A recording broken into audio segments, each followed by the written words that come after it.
Madam President, it's no secret that Vladimir Putin longs to restore and rebuild parts of the old Soviet Union. Putin wants Russia to be a superpower, and he knows what he's lacking. Russia is a one-trick pony with a lot of energy. It offers little except that. Its population is a tenth the size of China. Putin knows he needs to strengthen his military, economy, and position in the world, and he's been ruthless in that pursuit. We should not then be surprised that he is escalating his actions. It is a quest he has been on for many, many years. In 2008, Russia invaded the country of Georgia. In 2014, Russia invaded Ukraine to take the region of Crimea. And last year, Russia began to gather troops along the Ukrainian border. Putin rejects Western ideals. He toys with sovereign nations, and he plays by an entirely different set of rules, his own. And when President Biden signals that our words are hollow, or that we will disregard our allies, our adversaries, like Putin, take notice. In September of last year, the world watched as our military ordered a retreat from Afghanistan. We abandoned our allies and we left civilians at the mercy of the Taliban. In October, Russia further built up its invasion force along the Ukrainian border. Last month, North Korea once again tested missiles. Iran is perhaps a few weeks away from building its own nuclear bomb. And today, as I speak, China struts at the Olympics while it tortures its citizens. The Chinese Communist Party seeks to dominate their neighbors and devour our ally, Taiwan. Communist China's Navy has more ships than the United States Navy, and their weapons grow more sophisticated than ours every day. Here's just an example. The Chinese successfully tested a hypersonic missile in December, while we're still at the drawing board. Dictators and bullies zero in on weakness like a homing beacon. In the absence of our inaction, our adversaries will move with a level of decisiveness President Biden could only dream of. Putin does not want a war with the United States and our allies in the North Atlantic Organization, or NATO. This would be foolish. Putin's goal is to deter Ukraine from joining NATO. He wants their pro-democracy government to collapse. Ukrainians abandon their resolve to take over the country that largely despises him.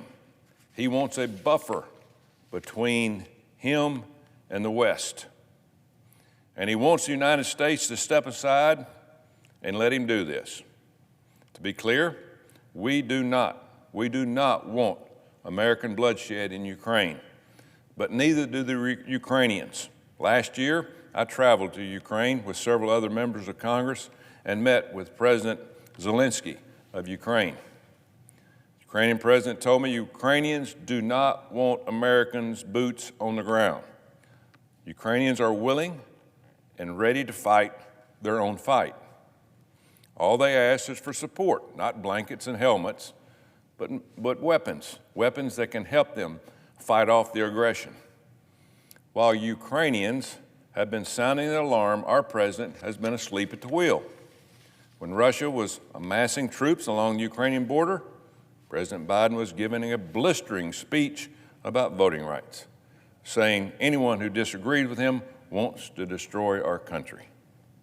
Instead of studying war plans on Afghanistan or addressing the growing threats from Russia and China, our service members were forced to spend hours upon hours on woke training, not on readiness and becoming a first-class soldier. But the missed opportunities don't stop at this administration. The Senate already missed a chance to hit Putin where it hurts. A few weeks ago, Senate Republicans voted in support of sanctions on Russia's pipeline through Europe, the Nord Stream 2. Senate Democrats refused to support these sanctions. Who are they more afraid of, President Biden or Putin? President Biden has spent a year deploying a diplomacy-first strategy, the same page out of the same playbook from when he was our vice president. The definition of insanity is doing the same thing over and over, expecting different results.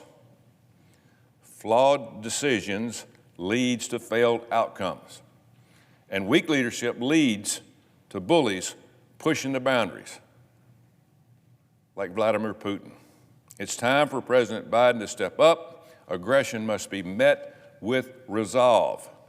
We need to bring the full might of sanctions and squeeze Russia's economy so tight it chokes Putin's wealth.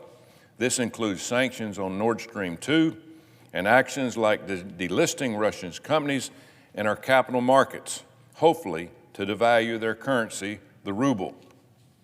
We need to show Putin that it is short-sighted to take Ukraine and think it is a victory.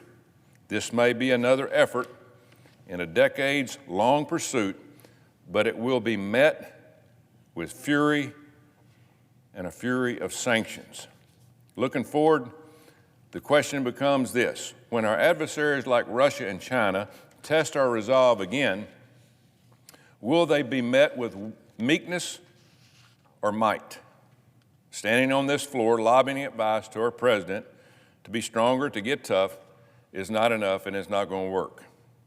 That's too simplistic of a view. This moment requires more than that. The answer is not to simply project strength, it is to be strong. We have to be a strong nation that impresses and scares the bullies. Not a weak country, but a country that is strong. We need to get back to what makes this country so great in the first place, and that is the following. First, practice peace through strength.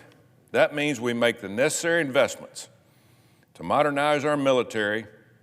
The highest possible percentage of money we spend at the Department of Defense should go to building a killing machine.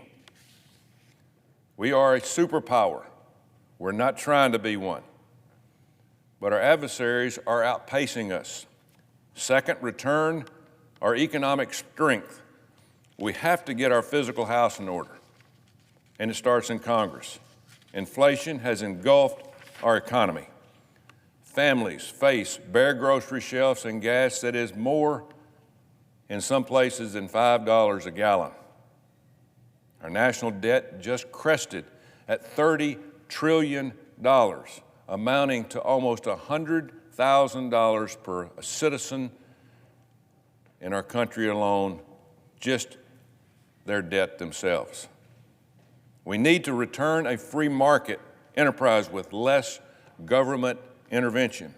And third, regain our political strength by anchoring in our American strength of character. That's what this country is about. In the past year, the administration has shown our borders and our laws are not important. Over 2 million immigrants entered our country illegally day by day, and that figure increases as we speak. Additionally, COVID's winter surge caught the administration flat-footed, leaving the most vulnerable among us short of tests and of therapeutics. Our country is divided on issues ranging from education to public health. The administration has attacked the policies and believes that made our country so great.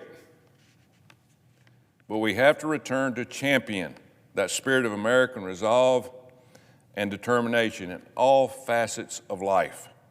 The strength of our nation depends on it. The future of our nation depends on it. After this dark year, marked by uncertainty, Americans are ready to return to the path of American independence. Americans across the country want to reignite the American dream and rekindle American ingenuity. We should all. This is something all of us, from members of Congress to our president, should want. Putin thinks that because our president has projected weakness, America is weak. How wrong he is. To Russia and China, I say, betting against the United States and rolling the dice against Ukraine or Taiwan is a losing game. We need to show the world that the United States is still the brightest beacon of freedom, hope, and democracy. And again, I do not want American blood to be shed in Ukraine, but we should support a democracy against any tyrant.